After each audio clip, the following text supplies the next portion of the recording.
Thank you so much for watching Kass TV, and it's another beautiful time for The Real Deal Show. I'm your host Alex Tum, and it's the place where we keep it real. It's the home of the truth, where there is no speculation or no room for spin. I would rather a real deal than a raw deal. So join me now in welcoming a great friend of mine for a very long time, Dr. Seronei Chelulei Cheison. You've heard of him before. I'm sure you've seen him on Facebook. You've also heard him being so active in so many other TV networks and radio stations. So we have the privilege of having him here tonight on The Real Deal Show. We intend to keep it a real deal, and we hope that he is a real deal himself. It's so nice to have you, Brother B. How are you? Thank you, Brother A. Yes. It's been so long, and it's funny that we can connect after so many years of being away from one another. Yeah, it's true, Alex. I guess the first thing that people are wondering about is what are these A and Bs? Yes. So Brother A here for B. Alex and Brother B for Barnabas. That was my baptismal name. It's great to be here reconnecting after, I think, about 20 or so years, being apart, you in the US and me over China, and now. You know, I'm so surprised, man, that you're looking as young and as you were when I last saw you. Thanks. And it looks to me like I'm aging over you. You'll tell us. Maybe it's about the studies that you undertook, and it's got to be something to do with some data food technology or something. Maybe we never know. It's also possibly a secret with my bicycle. Okay, well, that could be. Now, Dr. It's been it's something that I've always wanted to talk to you about, and I've always featured and profiled people that have made it from the scratch to somebody. Now, your story is definitely a Yes We Can story, and as you're well aware, I've always wanted to really put people in the spotlight that have actually done well, considering the humblest of the beginnings that they started from. Now, your story is definitely one of those stories that I want you to share with us. Now, let's start off by knowing who is this Dr. Seronei Chelulei Cheison, and how did you get to the mountaintop? Thank you very much, Alex. I'm not quite sure that I'm already at the top of the mountain yet. You are. Well, suddenly the top of a small mountain. Mandela says as you climb these mountains, you get to the peak of one, and you realize there are hundreds of other mountains out there. As you've heard and you correctly pointed out, my names are Seronei Chelulei Cheison. Right. And of course there is the academic decoration, Dr. Seronei. And very shortly in October, I will get another, I already got it, but in October we have the official function to inaugurate me as a professor, Doctor. Oh, wow. Yeah, wow. so Congratulations ahead of time. Thanks, yeah. Okay. Yeah, so I come from Nandi County in the Rift Valley, the previous Rift Valley. We are so sentimentally attached to that. Home is Nandi Hills, a small village called Cheptabach. Yeah, I mean, you say that, and I can feel. I can feel our memories and our hearts going back to those days when we were growing up. Yeah, the youth in the youth choir and all those night camps that we had with Reverend Peter. The Keshas. Yeah, the Keshas. And so that is home, and I was born just actually in what is now Tindret district. No, Tindret district. Yeah, down the valley. You might not remember some fellows, but we used to have a guy there called Charles Kipkemoi. I remember him. So this is where my grandmother lived, and I was born there, and then I grew up in Gishu from 1972 to about 85 when I did my class 8. Right. So I'm 8 for 4, and I'm proud of it. And you passed very well. Yes, I did. God gave me the opportunity to do very well despite bereavement. We had lost my dad.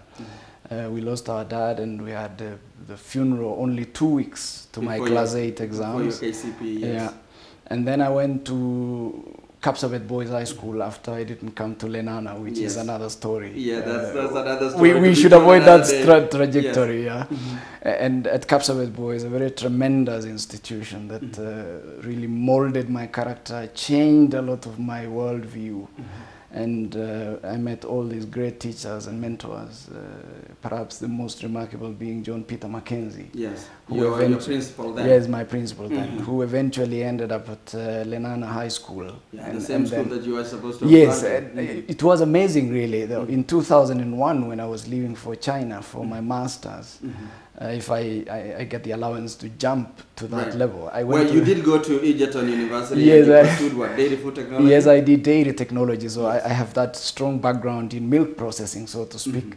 Because when we talk of dairy, some people think about an animal breeder. I have no knowledge in animal breeding. I basically deal with processing of milk into mala, yogurt, cheese, all this. Yeah, value addition thing. This is really core in my DNA. Right. And then in 2001, I went to Lenana High School to see one of the young men in Nandi who was coming up then. And now I candidate in Nandi Hills constituency. Wow. The advocate George George Tarus. Tarus, yes. Yeah. I just had a chance of talking to him the other day. A very tremendous personality in terms of also the background, how he came up, the father, a very struggling individual, and the stories that, you know, they say it can be done. Do not consider your circumstances as a hindrance. Look at it as an opportunity. Then I went to China for my master's, again in the same area. You had a scholarship to do that? Yes, I had a scholarship from the China Scholarship Council via the Ministry of Education in Nairobi. And I went to China in 2001 for... It was supposed to be 3 years. But you completed it in? You know, God has his own way of doing things. So the thing is that I completed the master's program in half the time, 18 months. Wow. And I was... It was a record time, wasn't it? It still stands as a record time in China. And that earned me another opportunity to go for the PhD because of what the Chinese call the outstanding foreign student scholarship. Okay, so you got yourself another scholarship? Yes, I did get myself another scholarship. After coming here in July 2003, I was in Kenya until April of 2004. Then I went back for my master's for my PhD in China. And I did basically, again, the same area, narrow specialization and very deep content. Okay. So we basically say milk is no longer what you see in a glass. It is more than that. We can get what we do now. Maybe next time we can get to perform a lot of those experiments. Oh yeah, sure. And have you and who knows, this. Maybe the schools can use this as a teaching aid. I think yes, so. Yes. And so God again was kind, that the PhDs normally take a minimum of 3 years and a maximum of about, I have seen people who've gone for 6 years, but I was through in 30 months. Wow. So less than the 3 years. And this is what I'd like to encourage your viewers to do, those of us who are in academia. Don't sit on your results. If you have anything that is worth sharing, publish. Let the world know what you have done. Not because you want to be proud of it or show it off, no, but because the only way an academic can influence the thinking in academia is by sharing the findings and allowing others to interrogate so that this knowledge can be improved on and on. Now let me ask you one quick question, because I look at you and you're a pinnacle of success, and so many people look up to you as role models, as I see every day on Facebook and even in our radio discussions.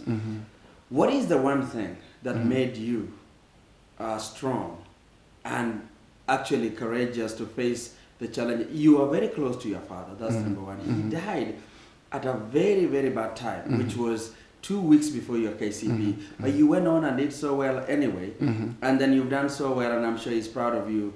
Wherever he is. What is the one thing? Because there could be somebody going through a time like that now. There could be somebody who's gone through that, and maybe they are feeling like they are down and out.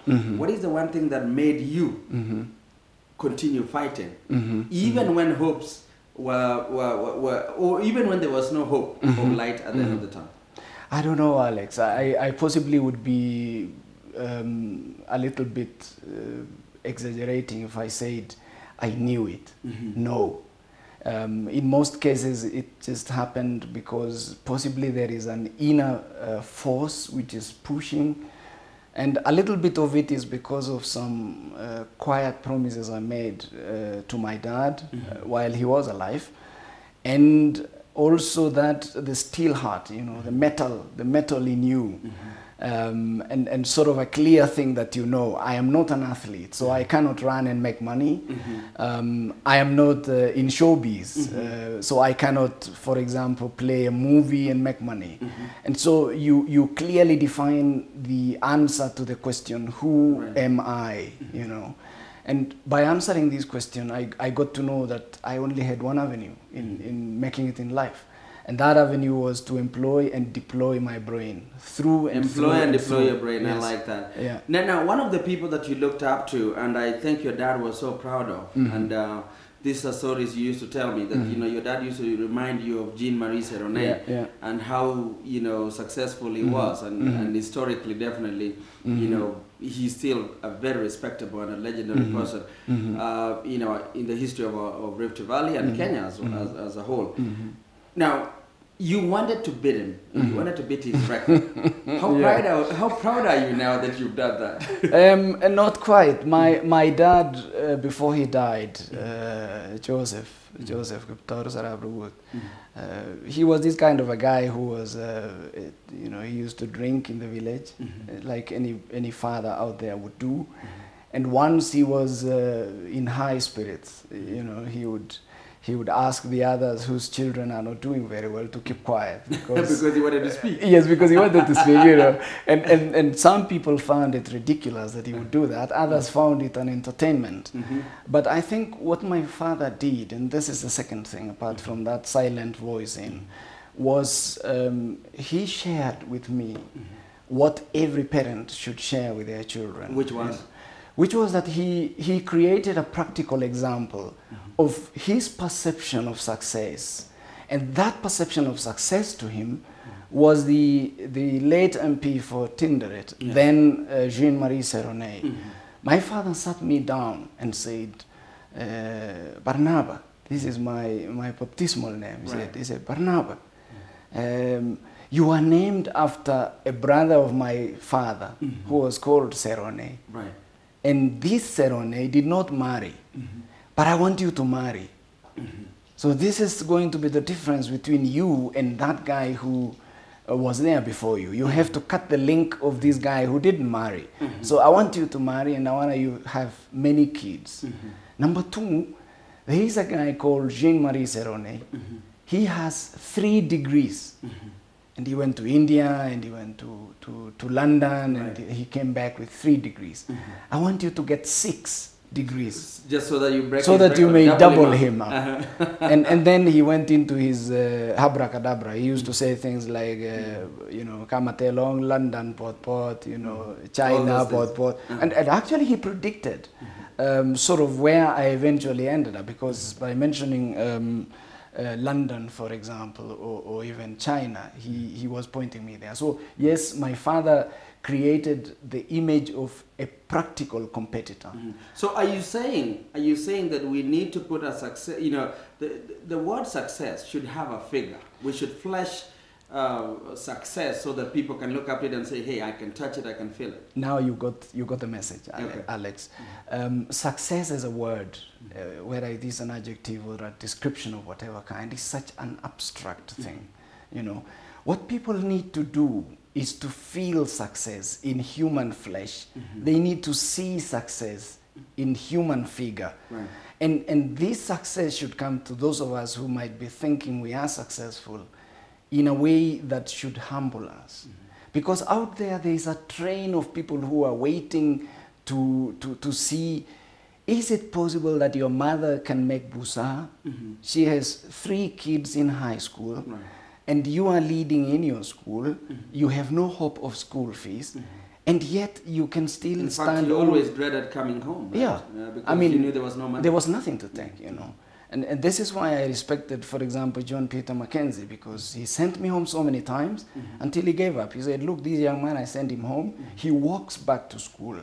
So let him complete his education, and whenever he goes, he will come back and clear his fees. And what a great man, a great leader, He allowed me to complete my education on 23rd of November 1989.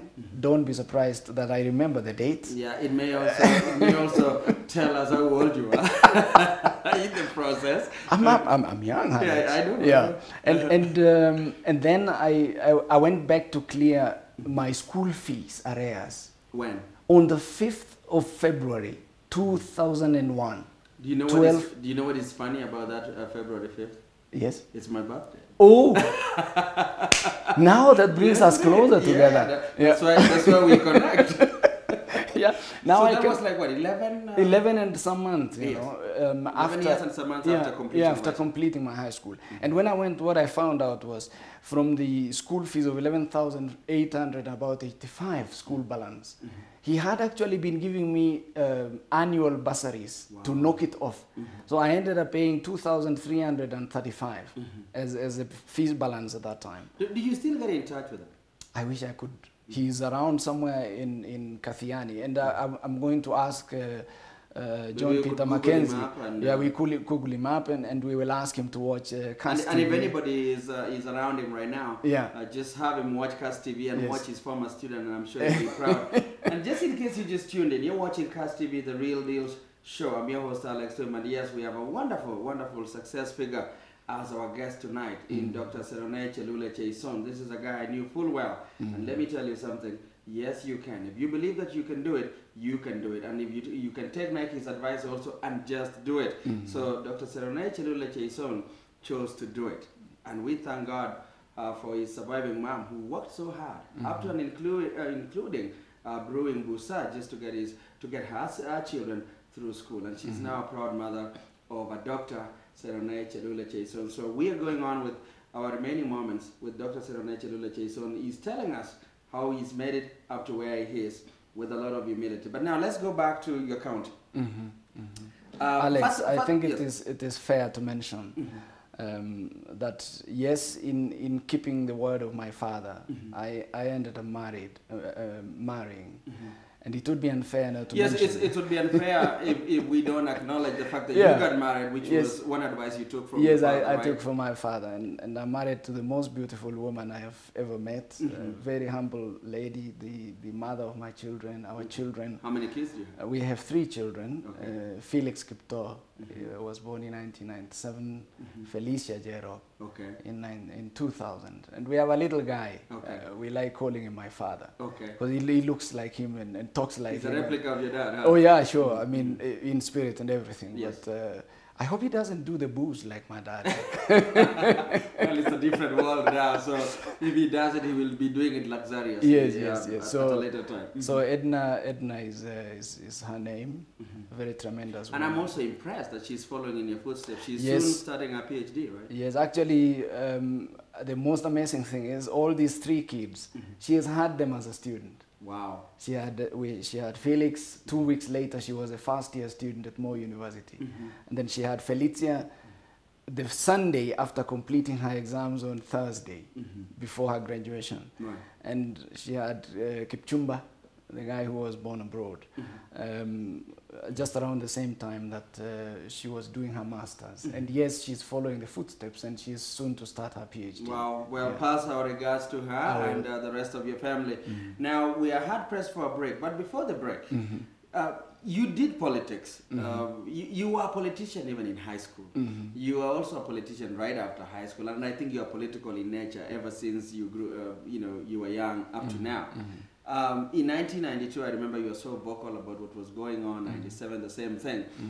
What thoughts do you have about the passing of the legendary politician, the late Joseph Martin Chikuku?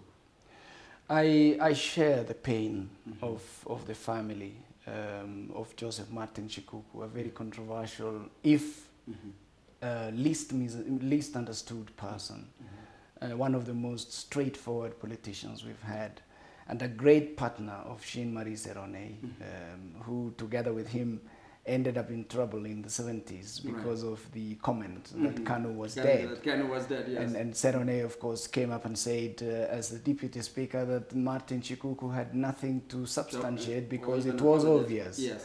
And you remember that Njonjo gave them the tag of the 7 sisters. So this is one politician who has had a very great opportunity to exercise his freedoms and speak his mind and influence a certain sector of society that believes in free politics, you know, without any strings. Right. And I share the pain of the family. When I saw him recuperating at the cancer hospital, is it Texas something? Yes. I thought, oh my God, would I be able to see him? And then when I was about to come here, I knew that he passed on. And You knew him in person, right? I met Martin twice, actually, at Parliament buildings, when I was digging something about Jean-Marie Seronei. And this was at a time which was rather interesting, because one time, as you said, I was a very active politician, if you like, although I don't like this word. I happened by Parliament one time when Amos Wako was speaking to Parliament about, I think it had something to do with the law reform in Kenya. And then he mentioned that at independence in 1963, Right. Kenya had 5 black advocates, not lawyers.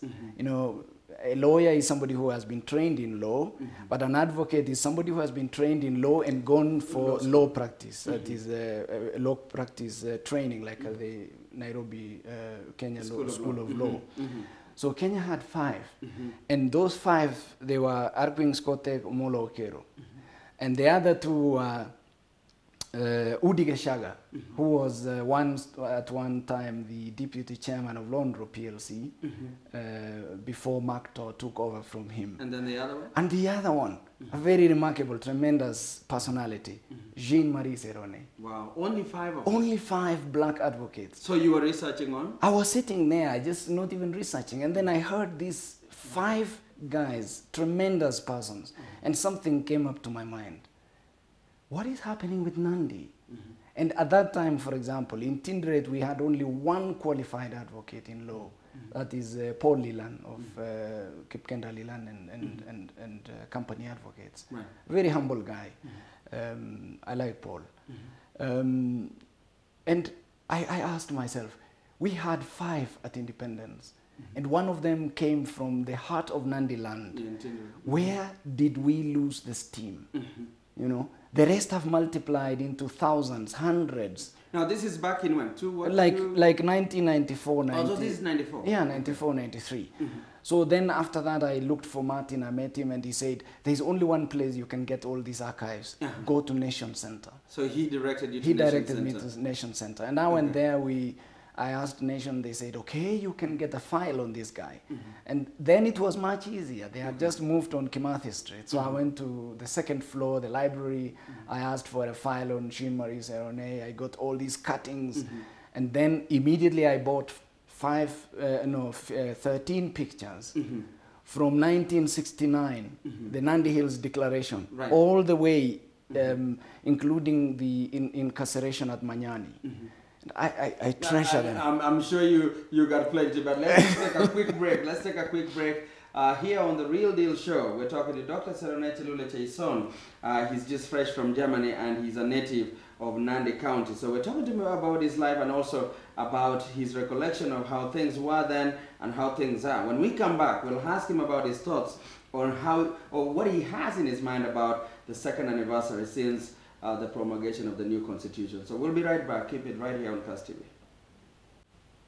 Thank you so much, and welcome back to The Real Deal Show. Remember, this is the home of the truth, where there's nothing else that can set you free but the truth itself. It is the home of the truth, and the truth is the only thing that can set you free. We're talking to Dr. Seronei Chelulei Cheison, and so far, he's proven that he's a real deal. This is a guy who made it out of nothing to someone. Yes, you can do it also, if you only believe it. And yes, you could also take the Nike advice and just do it anyway. Dr. Seronei Chelulei Cheison, we were talking about Jean-Marie Seronei, who is somebody you idolized and you looked up to. Now, what did you find out? Yeah, let me put a caveat, because this is something that I like to clarify. I am not related to him. Yes, people always ask questions. This has to be very clear, despite the fact that sometimes the anatomy of my head possibly looks like that of his. We are not related by blood. Maybe in our next world, or maybe in the world before us. Who knows? Yeah. What I did at Nation Center was I found out a number of pictures which had been taken of him, and all these stories which had been written about him.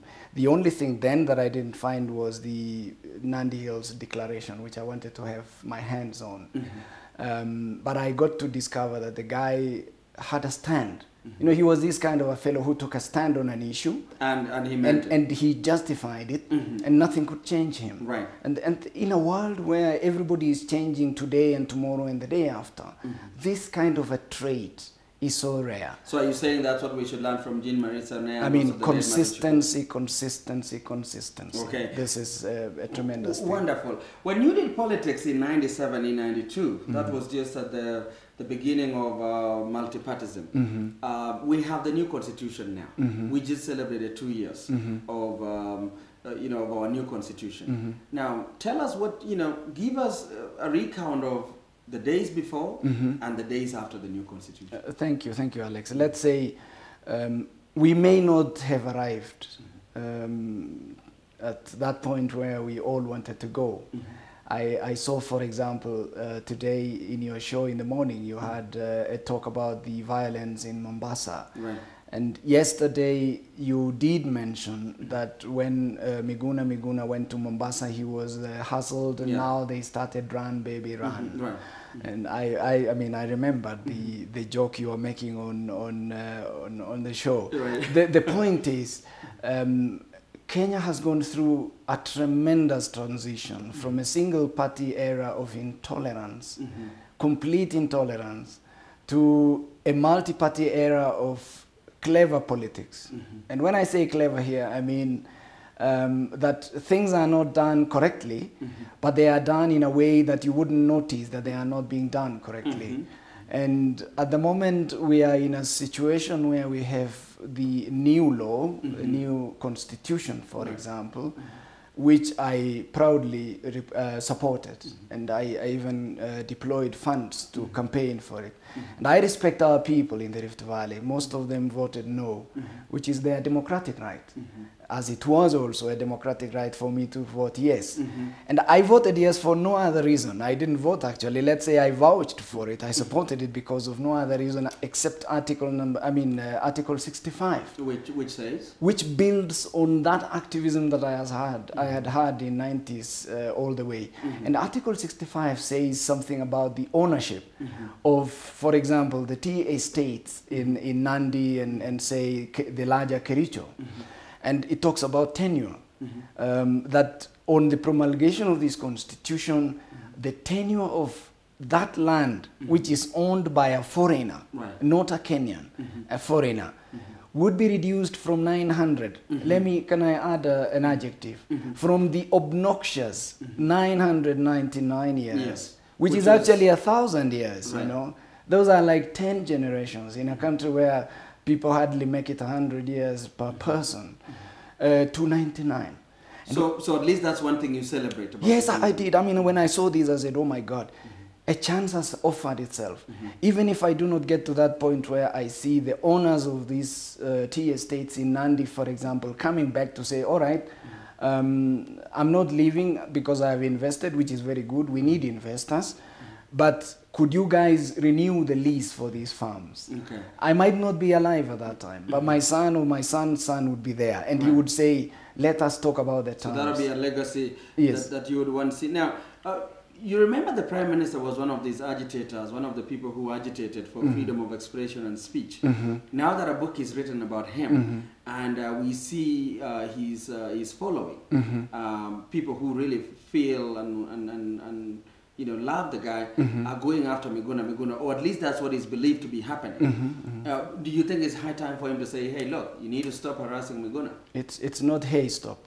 It is about him to go out there and speak in a language that is unequivocal, absolutely clear, and say, no, there is no chance in this country that anybody saying anything, however intolerable it is, can be confronted physically with the threat of harm to his life or property. And what I expected Mr. Odinga to do, And I did blog about it once on one of the popular talk shows, forums called Jukwaa. I said, I expect the Prime Minister to go out there, face the cameras and say, I do not expect my supporters to threaten the physical health or to threaten to cause harm to Miguna.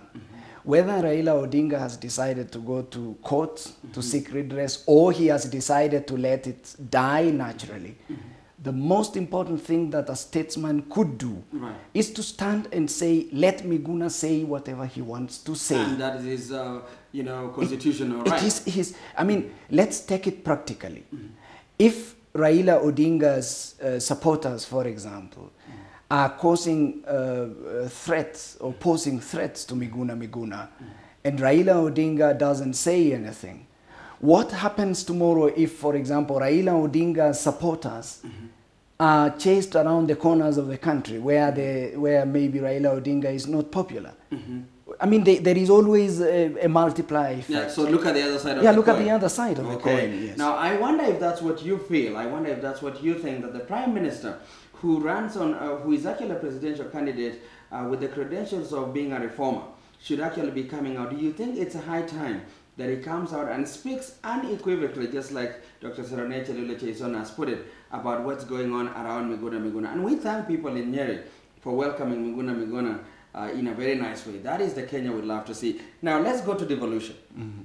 If there is one thing that I saw you talk about mostly in the various discussions that I participated or that I saw, was about devolution. Now, Germany is one country, you've lived there for a while. Germany is one country that has a good system, good structures of devolution. Can we borrow a leave from Germany now that we are entering into the new county governments? Yes and no. Germany is Germany. Okay. And Kenya is Kenya. Okay. When you talk about Germany, you are talking of a monolithic society. 86 million people, all of them possibly Germans, except about 2 million Turks and a few other minorities, maybe hardly 10 million. Right. Because the Turkish people are like the majority of the foreigners who live in Germany. The rest are Germans. And when you talk about devolution in Germany, you have basically political devolution, not ethnic devolution. Okay. And this is the danger that we face in a country like Kenya, because the concept of devolution here is we have our own. We have our own area, we have our own resources, we have our own people. So even those people who are called ethnic minorities, in places, for example, and I really want to thank the people of Nandi County for very high level of tolerance. I think it was in the news even today that Nandi has had, for example, all the presidential candidates going there. Right. And people turn up and they listen to them, they clap for them if they want, and they are gone, you know. But that doesn't mean that people have changed their political orientation. But they have developed a sense of tolerance, which should permeate through the whole of Kenya. Okay. So Germany, in the sense of devolution, we might borrow some models. And the models we might borrow, for example, are those that will help us to develop unique branding of counties. Okay, unique branding. Yeah. Now, tell me a little bit about that branding. When we talk about Nakuru County, for example, what comes to the mind of somebody you talk about, I come from Nakuru County, as you, for example. Okay. Lake Nakuru comes to mind. Yeah, Lake Nakuru and the flamingos. And the flamingos and the rest. When you talk about Nandi County, you're talking about tea. Yes. You're talking about the county of champions. If you let us borrow that, because we produced the first medalists in the Olympics.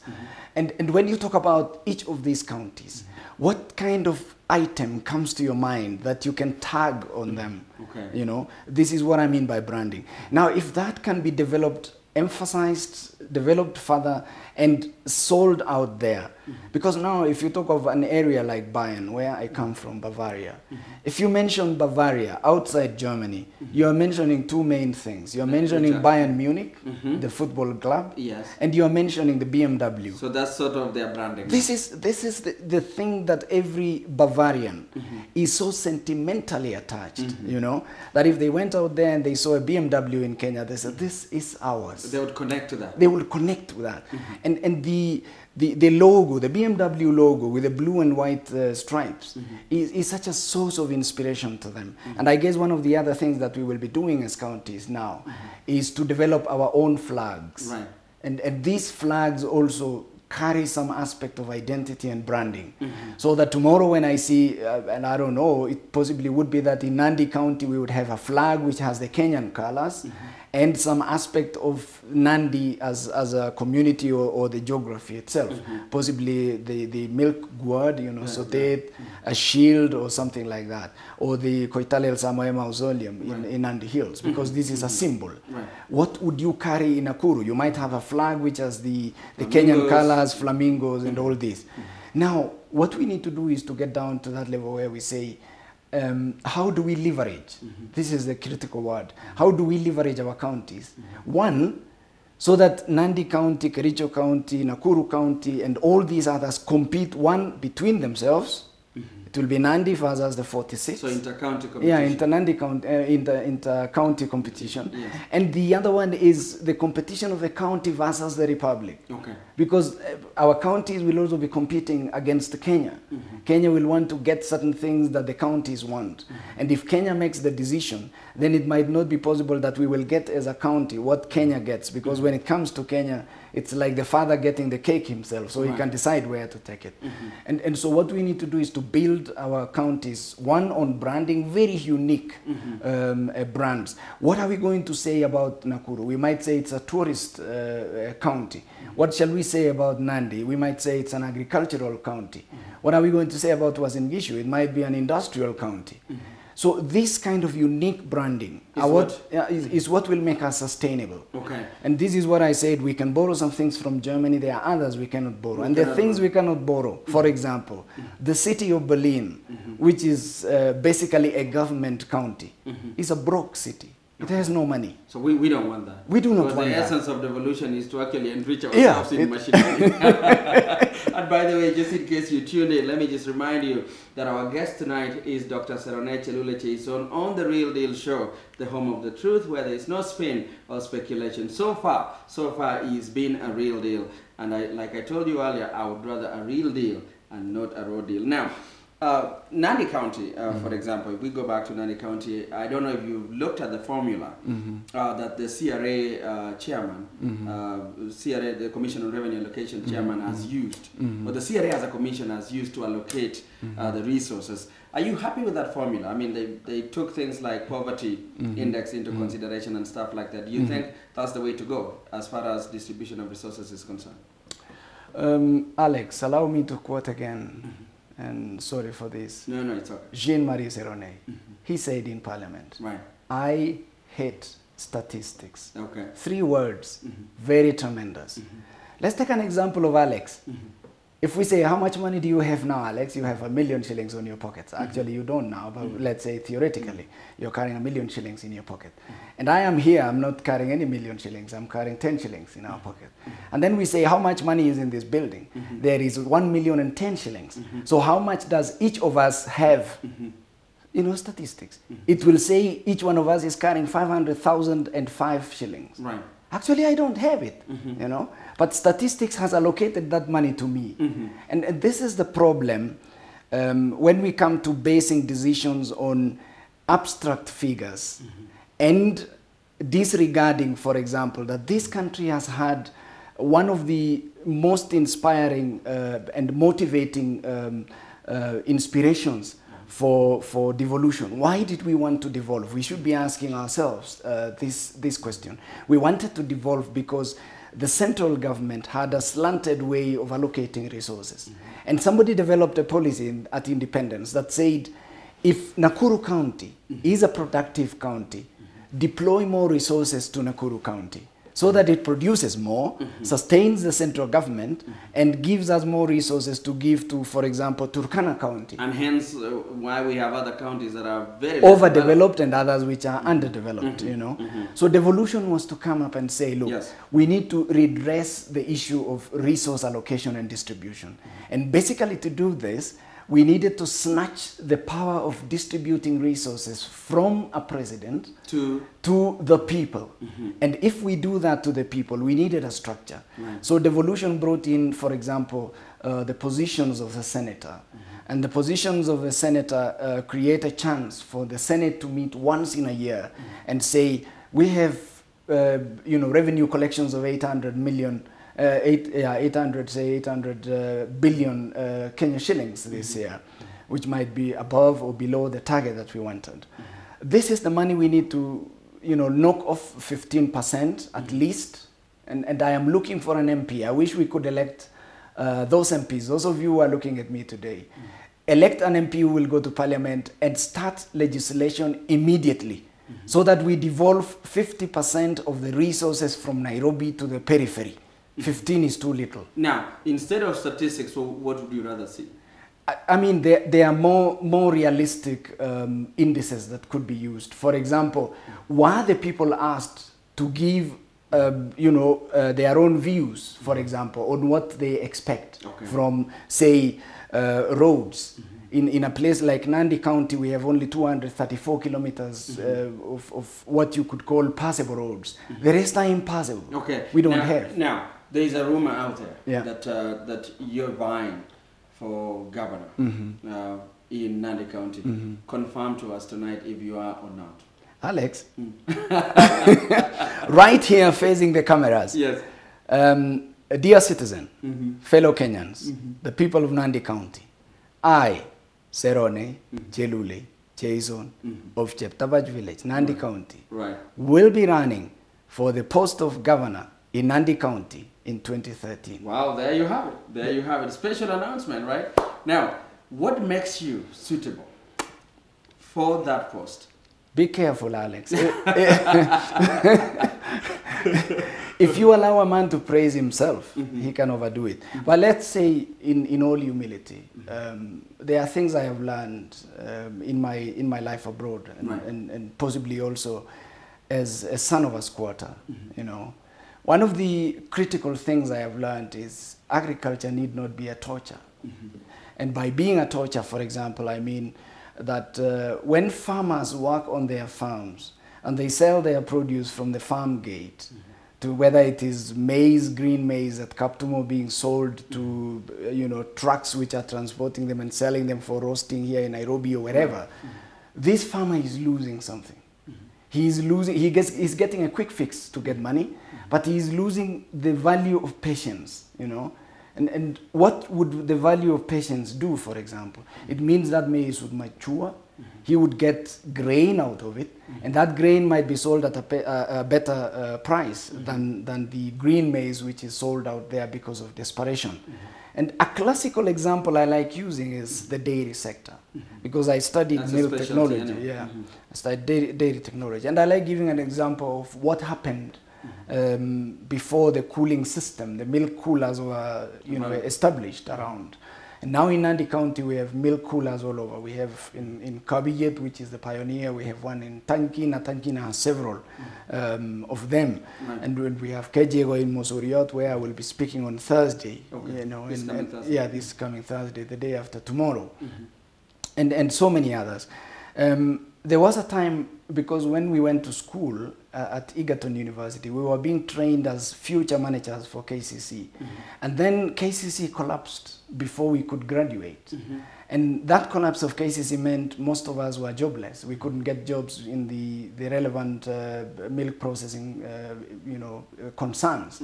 Because we didn't study food technology, which is the general aspect. We studied a specific aspect of it, which is dairy technology. And now look at the farmer. He gets milk, for example, from his farm gate.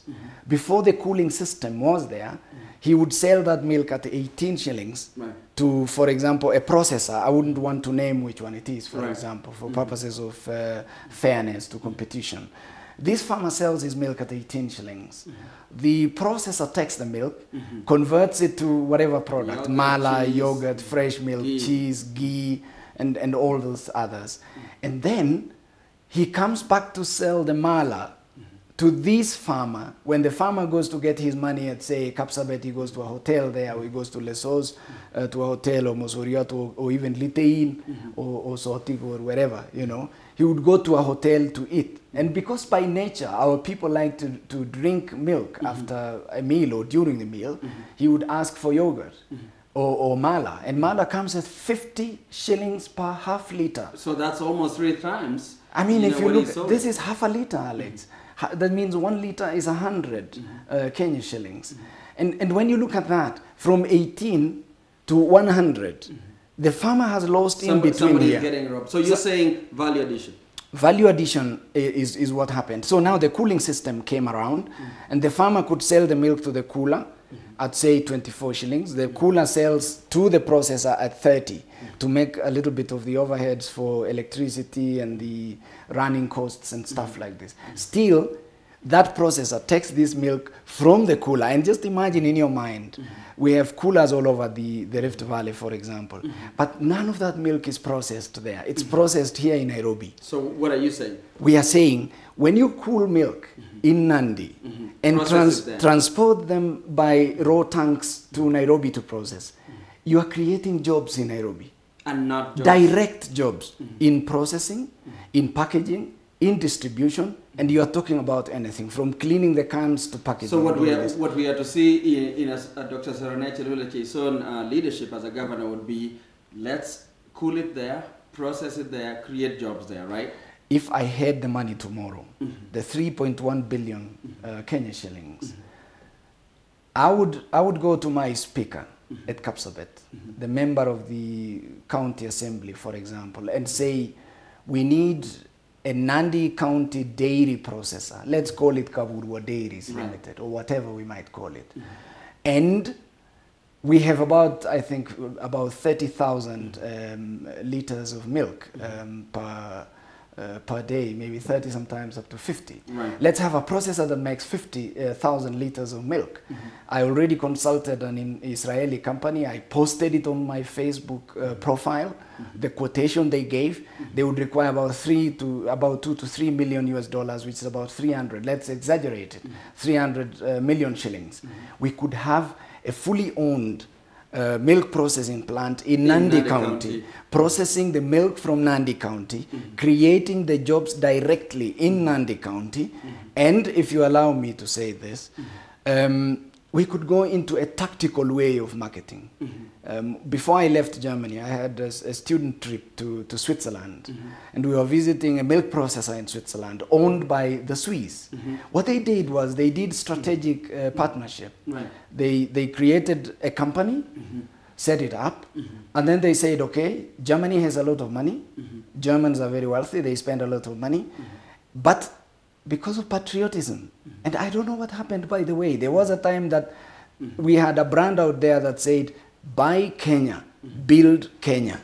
I don't know whether we could go. That was the right slogan. I mean, I don't know why it is rotting. I saw one of them which is just rotting somewhere. So as you wind up? As I wind up, what we need to do is to get out tomorrow and say, build a factory in Nandi, whether it is 100% owned by the government, or it is 50-50 between government and private investors, or 100% owned by private investors, so that we can process our milk within Nandi County and then enter into a strategic partnership with another county. So let's say Kisumu, for example, because they consume loads of our milk. Right. We tell them, look, we are selling you 25% of the ownership of Kaburwa Dairies. Because what they want to do is, when they buy that milk, like the Germans are buying milk from Swiss, they want a product which is theirs. Yes. And because they do not have the livestock to produce this, they could buy a product which is produced in Nandi, processed in Nandi, packaged in Nandi, but they have part ownership of that. Now, I see so much coming for Nandi County. You better watch out, because Dr. Seronei Chelulei Cheison is definitely going to transform your county, and we wish him all the best. Presidential politics in 15 seconds. Who is that? Who is winning? Who is losing? Any of the 5 main guys is a winner. Why do you say that? I mean, at the moment, nobody can tell you who is going to win. Do you have a candidate in mind? Who is your presidential candidate? It's a question I wouldn't answer, but definitely what I want to do is to be very careful with committing myself And I encourage a lot of tolerance, issue-based politics with the presidential candidates.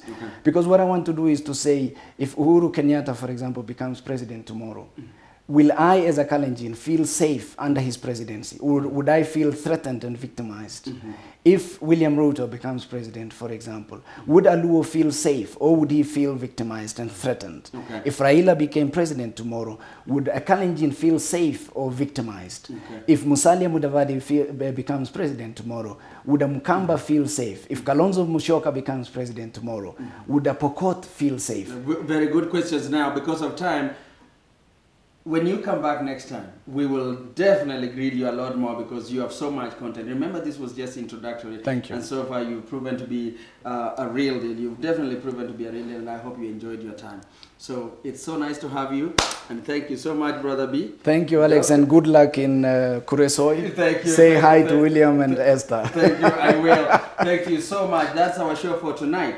Until tomorrow, on another night of Real Deal Show, I'm your host, Alex Tum, and may there be peace.